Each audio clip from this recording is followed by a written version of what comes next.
Hi friend, চলে এলাম আবারও একটা নতুন ব্লগ নিয়ে। তো তোমরা সবাই কেমন আছো একটু জানিও। আর আজকে যাচ্ছি মেলা দেখতে। আর মেলা দেখতে যাওয়ার আগে আমি একটু বাড়ির সামনে দাঁড়িয়ে একটা রিলস বানিয়ে নিচ্ছি। আর এবারেই উঠে যাব গাড়িতে। মনে হচ্ছে কখন গিয়ে পৌঁছাবো আমি মেলাতে। জানো তো বন্ধুরা, রাস্তায় যেতে যেতে একটা পার্ক দেখতে পেলাম, আর আমি পার্কের ভিতরে ঢুকে পড়লাম। তো পার্কে ঘোরাও হলো, এদিকে দুটো রিলস বানানো হলো। আর কি বলবো, পার্কটা সত্যিই খুব সুন্দর।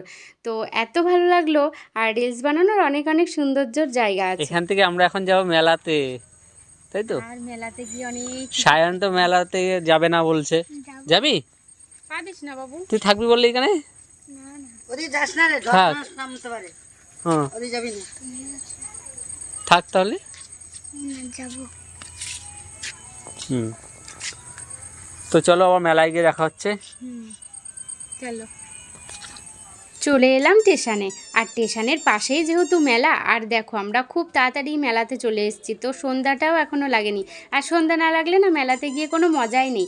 তার জন্য ভাবলাম একটা কাকু এখানে বাদাম বিক্রি করছে, আর একটু বাদাম নিয়ে বসে খেতে খেতে সময়টা পাস হবে। তো চলো। জানো তো বন্ধুরা, এই বাদাম ভাজা খেতে আমার ভীষণ ভালো লাগে, কিন্তু সায়ন আর সায়নের বাবা খেতে চায় না। আর এই বাদাম ভাজা খেতে অনেকটা টাইমও লাগে। তো ভাবলাম সময় যতক্ষণ হাতে আছে, তো বাদাম ভাজা বসে বসে খাওয়া যাক। আর অন্য কিছু খাবার তো অনেক সময় খাই, কিন্তু এই খাবারটা তো সবসময় পাওয়া যায় না। আর এই কাকুটা দেখি একা একা বসে আছে। তো ভাবলাম না, কাকুটার থেকে একটু কিনি, কাকুটারও একটু ভালো হবে আর আমাদেরও বাদাম ভাজা খাওয়া হবে।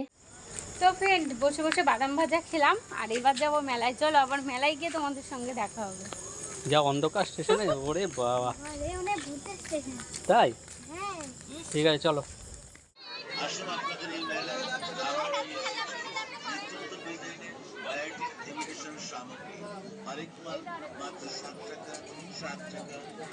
যাই হোক বন্ধুরা, দেখো আমি মেলাতে কিন্তু পৌঁছেই গেছি। আর যা দেখছি তাই মনে হচ্ছে আমি কিনে নিয়ে যাই, কিন্তু সব কিছু তো আর কিনে দেবে না বলো। তারপরে খেয়ে নিলাম একটু আইসক্রিম। কি বলবো, আইসক্রিমটা কিন্তু হেভি টেস্টি ছিল। আমরা তিনজনে মিলেই খেলাম। আর তারপরেই টুকিটাকি কি বলবো, অনেক কিছু কেনার ছিল, কিন্তু কিছুই কিনে দিল না। আর কি বলবো, এইসব দুঃখের কথা তোমাদেরকে বলে লাভ নেই। তো আর সায়ন কিছু কিনেছে, সায়ন একটা খেলনা কিনেছিল। তো আর এত লোকের ভিড়, কি বলবো, প্রচণ্ড গরম লাগছিল। শুধু বৃষ্টিটা হয়নি, তাহলে আরও কাদার মধ্যে একদম চটকাচটকি করতে হতো। আর মেলাতে কিন্তু আমি ফুচকা খেয়েছি, সেটা আর তোমাদের সঙ্গে শেয়ার করা হলো না। এবার যাচ্ছি বাড়ির পথে। তো চলো।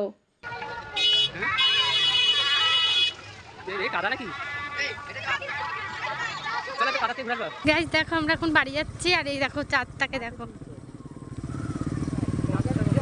তো বন্ধুরা, ভিডিওটা কেমন লাগলো অবশ্যই কমেন্ট করে জানিও। তোমাদের কমেন্টের অপেক্ষায় রইলাম। তো আজকের মতন বাই।